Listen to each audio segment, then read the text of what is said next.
ಒಂದು ಪ್ರಮುಖವಾದಂತಹ ಸುದ್ದಿ ಇದೆ. ಬಹುಶಃ RCB ಅಭಿಮಾನಿಗಳಿಗೆ ಇದು ಬಹಳ ಖುಷಿಯ ಸುದ್ದಿ ಅಂತ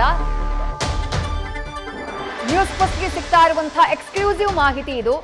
ಚಂದ್ರಗ್ರಹಣದ ಡಿಬೇಟ್ನ ನಾವು ಮುಂದುವರಿಸೋಣ. ಅದಕ್ಕೂ ಮುಂಚೆ ನಮ್ಮ ವೀಕ್ಷಕರಿಗೆ ಒಂದು ಮಾಹಿತಿಯನ್ನು ನೀಡಬೇಕು. ಚಿನ್ನಸ್ವಾಮಿ ಸ್ಟೇಡಿಯಂನಲ್ಲಿ RCB 5 ಪಂದ್ಯಗಳನ್ನು ಆಡೋದು ಕನ್ಫರ್ಮ್.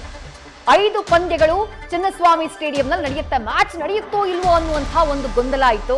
IPL ಉದ್ಘಾಟನಾ ಪಂದ್ಯ ಚಿನ್ನಸ್ವಾಮಿ ಸ್ಟೇಡಿಯಂನಲ್ಲೇ ನಡೆಯೋದು ಫಿಕ್ಸ್ ಅನ್ನುವಂಥ ಅಪ್ಡೇಟ್ ನ್ಯೂಸ್ ಫಸ್ಟ್ಗೆ ಎಕ್ಸ್ಕ್ಲೂಸಿವ್ ಆಗಿ ಲಭ್ಯ ಆಗ್ತಾ ಇದೆ. ಪ್ಲೇ ಆಫ್ ಪಂದ್ಯ ಕೂಡ ಚಿನ್ನಸ್ವಾಮಿ ಸ್ಟೇಡಿಯಂನಲ್ಲೇ ನಡೆಯುತ್ತೆ. ಕಳೆದ ಬಾರಿ ಚಿನ್ನಸ್ವಾಮಿ ಸ್ಟೇಡಿಯಂನಲ್ಲಿ ಆದಂತಹ ವಿಜಯೋತ್ಸವದ ಸಂದರ್ಭದಲ್ಲಾದಂತಹ ಅವಘಡ, ಆ ದಾರುಣ ಘಟನೆ, ಅದಾದ ಬಳಿಕ ಯಾವ ಮ್ಯಾಚ್ಗಳು ಚಿನ್ನಸ್ವಾಮಿ ಸ್ಟೇಡಿಯಂನಲ್ಲಿ ನಡೆದಿಲ್ಲ. ಇಂಟರ್ನ್ಯಾಷನಲ್ ಮ್ಯಾಚ್ ಇರಬಹುದು ಅಥವಾ ಡೊಮೆಸ್ಟಿಕ್ ಪಂದ್ಯಗಳಿರಬಹುದು, ವಿಮೆನ್ಸ್ ಪ್ರೀಮಿಯರ್ ಲೀಗ್ ಇರಬಹುದು, ಯಾವ ಮ್ಯಾಚ್ಗಳು ನಡೆದಿಲ್ಲ. ಯಾಕಂದ್ರೆ ಸೇಫ್ಟಿ ಹಾಗೆ ಸೆಕ್ಯೂರಿಟಿಯ ವಿಚಾರವಾಗಿ ಪ್ರಶ್ನೆಗಳು ಎದ್ದಿತ್ತು. ಸರ್ಕಾರ ಮೈಕಲ್ ಡಿ ಕುನ್ಹಾ ಅವರ ಆಯೋಗವನ್ನ ರಚನೆ ಮಾಡುತ್ತೆ, ಒಂದು ಸಮಿತಿಯನ್ನ ರಚನೆ ಮಾಡುತ್ತೆ. ಆ ಕಮಿಟಿ ಅಧ್ಯಯನ ಮಾಡಿ ಏನೇನು ಬದಲಾವಣೆಗಳನ್ನ ಚಿನ್ನಸ್ವಾಮಿ ಸ್ಟೇಡಿಯಂನಲ್ಲಿ ತರಬೇಕು ಅನ್ನೋದರ ಶಿಫಾರಸನ್ನ ಸರ್ಕಾರಕ್ಕೆ ಮಾಡುತ್ತೆ, KSCAಗೆ ಮಾಡುತ್ತೆ. ಅದಾದ ನಂತರ ಸರ್ಕಾರ ಹಾಗೆ KSCA ಜೊತೆಗೆ RCB ಮ್ಯಾನೇಜ್ಮೆಂಟ್ ನಡುವೆ ಹಲವು ಸುತ್ತುಗಳ ಮಾತುಕತೆ ನಡೆದಿದೆ. ಆ ಮಾತುಕತೆಯ ನಂತರದಲ್ಲಿ ಈಗ ಫೈನಲಿ ಚಿನ್ನಸ್ವಾಮಿ ಸ್ಟೇಡಿಯಂನಲ್ಲಿ 5 ಪಂದ್ಯಗಳನ್ನ RCB ಆಡೋದು ಫಿಕ್ಸ್ ಅನ್ನುವಂಥ ಮಾಹಿತಿ ಲಭ್ಯವಾಗ್ತಾ ಇದೆ. 5 ಪಂದ್ಯಗಳು ಚಿನ್ನಸ್ವಾಮಿ ಸ್ಟೇಡಿಯಂನಲ್ಲೇ ನಡೆಯುತ್ತವೆ. ಪ್ಲೇ ಆಫ್ ಹಾಗೆ ಫೈನಲ್ಸ್ 2 ಪಂದ್ಯಗಳು ಇಲ್ಲೇ ನಡೆಯುವಂಥ ನಿರೀಕ್ಷೆ ಇದೆ.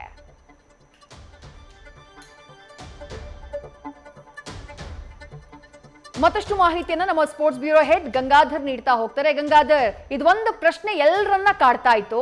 ಸಭೆಗಳ ಮೇಲೆ ಸಭೆಗಳು ನಡೀತಾ ಇತ್ತು. ರೀಸೆಂಟ್ ಆಗಿಯೂ ಕೂಡ ಮುಖ್ಯಮಂತ್ರಿಗಳು ಹಾಗೆ ಗೃಹ ಸಚಿವರ ಜೊತೆ KSCA ಅಧಿಕಾರಿಗಳು ಹಾಗೆಯೇ RCB ಫ್ರಾಂಚೈಸಿಯ ಅಧಿಕಾರಿಗಳು ಮಾತುಕತೆಯನ್ನ ನಡೆಸಿದ್ರು. ಬಟ್ ಫೈನಲ್ ಡಿಸಿಷನ್ ಬಂದಿರಲಿಲ್ಲ. ಈಗ ಸಿಗ್ತಾ ಇರೋದು ಎಕ್ಸ್ಕ್ಲೂಸಿವ್ ಮಾಹಿತಿ ನ್ಯೂಸ್ ಫಸ್ಟ್ಗೆ 5 ಪಂದ್ಯಗಳು ಪಕ್ಕಾ. ಬಟ್ ಯಾವ ಪಂದ್ಯಗಳು ನಡೆಯುತ್ತೆ, ಈ ಬಗ್ಗೆ ಏನ್ ಡೀಟೇಲ್ಸ್ ಸಿಗ್ತಾ ಇದೆ ಗಂಗಾಧರ್? ವಿದ್ಯಾ, ಬೆಂಗಳೂರು ಜೊತೆಗೆ ಕರ್ನಾಟಕ ಹಾಗೆ ಭಾರತೀಯ ಕ್ರಿಕೆಟ್ ಅಭಿಮಾನಿಗಳಿಗೆ ಒಂದು ರೀತಿ ಗುಡ್ ನ್ಯೂಸ್ ಅಂತಾನೆ ಹೇಳ್ತೀನಿ. ಯಾಕಂದ್ರೆ RCB ಈಗ ಚಿನ್ನಸ್ವಾಮಿ ಸ್ಟೇಡಿಯಂ ಅಲ್ಲಿ ಆಡೋದೇ ಕನ್ಫರ್ಮ್ ಆಗಿದೆ. ಇದು ನ್ಯೂಸ್ ಫಸ್ಟ್ಗೆ ಸಿಗ್ತಾ ಇರುವಂತಹ ಒಂದು ಎಕ್ಸ್ಕ್ಲೂಸಿವ್ ಮಾಹಿತಿ. ಅಂದ್ರೆ ಇಷ್ಟು ದಿನ RCB ಬೆಂಗಳೂರಲ್ಲಿ ಆಡುತ್ತಾ ಆಡಲ್ವಾ, ಬೇರೆ ಕಡೆ ಬೇರೆ ವೆನ್ಯೂಗಳನ್ನ ನೋಡ್ತಾ ಇತ್ತು, ಅಲ್ಲೇ ಆಡುತ್ತಾ ಅಥವಾ ಬೆಂಗಳೂರಲ್ಲೇ ಆಡುತ್ತಾ ಅಂತ ಸಾಕಷ್ಟು ಒಂದು ಗೊಂದಲ ಇತ್ತು. ಸೊ ಆ ಎಲ್ಲಾ ಗೊಂದಲಗಳಿಗೂ ಕೂಡ ಈಗ ತೆರೆ ಬಿದ್ದಿದೆ. ಸೊ ಈಗ ನಮಗ್ ಸಿಗ್ತಾ ಇರುವಂತಹ ಒಂದು ಮಾಹಿತಿ ಪ್ರಕಾರ RCB ಬೆಂಗಳೂರಲ್ಲೇ 5 ಲೀಗ್ ಮ್ಯಾಚ್ಗಳನ್ನ ಆಡುತ್ತೆ. ಜೊತೆಗೆ 2 ಲೀಗ್ ಮ್ಯಾಚ್ಗಳನ್ನ ಅವರು ರಾಯ್ಪುರಲ್ಲಿ ಆಡೋದು ಅಂತ ಒಂದು ನಿರ್ಧಾರ ಮಾಡಲಾಗಿದೆ. ಜೊತೆಗೆ ಏನಂದ್ರೆ ಇನ್ನೊಂದು ಗುಡ್ ನ್ಯೂಸ್ ಏನಂದ್ರೆ ಬೆಂಗಳೂರಿಗೆ ಪ್ಲೇ ಆಫ್ ಕೂಡ ಬೆಂಗಳೂರಲ್ಲೇ ಆಗುತ್ತೆ. ಜೊತೆಗೆ IPL ಫೈನಲ್ ಕೂಡ ಬೆಂಗಳೂರಲ್ಲೇ ಆಗುತ್ತೆ. ಹಾಗೆ IPL ನ ಉದ್ಘಾಟನಾ ಪಂದ್ಯ ಅಂದ್ರೆ ಕಳೆದ ಬಾರಿ RCB ಚಾಂಪಿಯನ್ ಟೀಮ್ ಆಗಿತ್ತು. ಸೊ ಚಾಂಪಿಯನ್ ಟೀಮ್ ನ ಹೋಮ್ ಗ್ರೌಂಡ್ ಅಲ್ಲೇ ಈ ಬಾರಿ ಒಂದು ಉದ್ಘಾಟನಾ ಪಂದ್ಯ ಆಗುತ್ತೆ. ಸೊ ಇದು ನಿಜಕ್ಕೂ ಹೇಳ್ಬೇಕಂದ್ರೆ ಫ್ಯಾನ್ಸ್ಗೆ ಒಂದು ಗುಡ್ ನ್ಯೂಸ್. ಯಾಕಂದ್ರೆ ಸಾಕಷ್ಟು ಮಂದಿ ಫ್ಯಾನ್ಸ್ ಏನು ಬೆಂಗಳೂರಲ್ಲಿ ನಡೆಯುತ್ತಾ ನಡೆಯಲ್ವಾ ಅಂತ ಸಾಕಷ್ಟು ಕುತೂಹಲದಿಂದ ಇದ್ರು. ಸೊ ಈ ಒಂದು ಕುತೂಹಲಕ್ಕೆ ಒಂದು ಬ್ರೇಕ್ ಬಿದ್ದಿದೆ. ಜೊತೆಗೆ ಇವತ್ತು KSCA ನಲ್ಲಿ ಅಫಿಷಿಯಲ್ ಆಗಿ ಸಂಜೆ 7 ಗಂಟೆಗೆ ಒಂದು ಪ್ರೆಸ್ ಕಾನ್ಫರೆನ್ಸ್ ನ ಕೂಡ KSCA ಅಧಿಕಾರಿಗಳು ಕರೆದಿದ್ದಾರೆ. ಸೊ ಅಲ್ಲಿ ಇದ್ರ ಬಗ್ಗೆ ಒಂದು ಅಧಿಕೃತವಾಗಿ ಒಂದು ಮಾಹಿತಿ ಕೂಡ ಲಭ್ಯವಾಗುವಂತಹ ಸಾಧ್ಯತೆಗಳು ಕೂಡ ಹೆಚ್ಚಾಗಿದೆ. ವಿದ್ಯಾ, ಗಂಗಾಧರ್, ಇದು ಡಿಲೇ ಆಗಿದ್ದೆ ಮೈಕಲ್ ಡಿ ಕುನ್ಹಾ ಅವರ ಶಿಫಾರಸು ಏನಿದೆ, ಆ ಸ್ಟೇಡಿಯಂನಲ್ಲಿ ಏನೇನು ಭದ್ರತೆಗೆ ಸಂಬಂಧಪಟ್ಟ ಹಾಗೆ ಕ್ರಮಗಳನ್ನ ತೆಗೆದುಕೊಳ್ಬೇಕು, ಯಾವ ಲೂಪ್ ಹೋಲ್ಸ್ಗಳನ್ನ ಸರಿಪಡಿಸಿಕೊಳ್ಬೇಕು ಅನ್ನೋದಕ್ಕೆ ಸಂಬಂಧಪಟ್ಟ ಹಾಗೆ ಚರ್ಚೆಗಳು ನಡೀತಾನೆ ಇತ್ತು. ಈಗ KSCA ಯಾವುದಕ್ಕೆಲ್ಲ ಒಪ್ಕೊಂಡಿದೆ, ಚಿನ್ನಸ್ವಾಮಿ ಸ್ಟೇಡಿಯಂನಲ್ಲಿ ಏನೆಲ್ಲ ಬದಲಾವಣೆಗಳಾಗ್ತಾ ಇದೆ ಅಂತ ಹೇಳಿ ನಮ್ಮ ಪ್ರೇಕ್ಷಕರು ಯಾರು ಮ್ಯಾಚ್ ಅನ್ನ ನೋಡೋಕ್ ಬರ್ತಾರೋ ಕ್ರಿಕೆಟ್ ಅಭಿಮಾನಿಗಳು ಅವರ ಸೇಫ್ಟಿಗೆ ಸಂಬಂಧಪಟ್ಟ ಹಾಗೆ ಗಂಗಾಧರ್.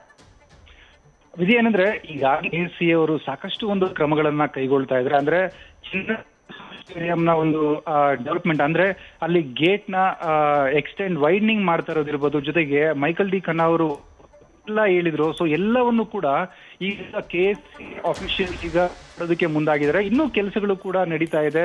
ಸೊ IPL ಟೂರ್ನಿಗೂ ಮುಂಚೆ ಎಲ್ಲಾ ಕೆಲಸಗಳನ್ನ ಮುಗಿಸಿ ಮತ್ತೆ IPLಗೆ ರೆಡಿ ಆಗುವಂತ ಎಲ್ಲಾ ಸಾಧ್ಯತೆಗಳು ಕೂಡ ಇದೆ. ಈಗಾಗಲೇ KSCA ಅಧ್ಯಕ್ಷ ವೆಂಕಟೇಶ್ ಪ್ರಸಾದ್ ಇರ್ಬೋದು, ಜೊತೆಗೆ KSCA official spokesperson Vinay Mrityunjaya ಇರ್ಬೋದು, ಜೊತೆಗೆ ಟೀಮ್ ಇರ್ಬೋದು.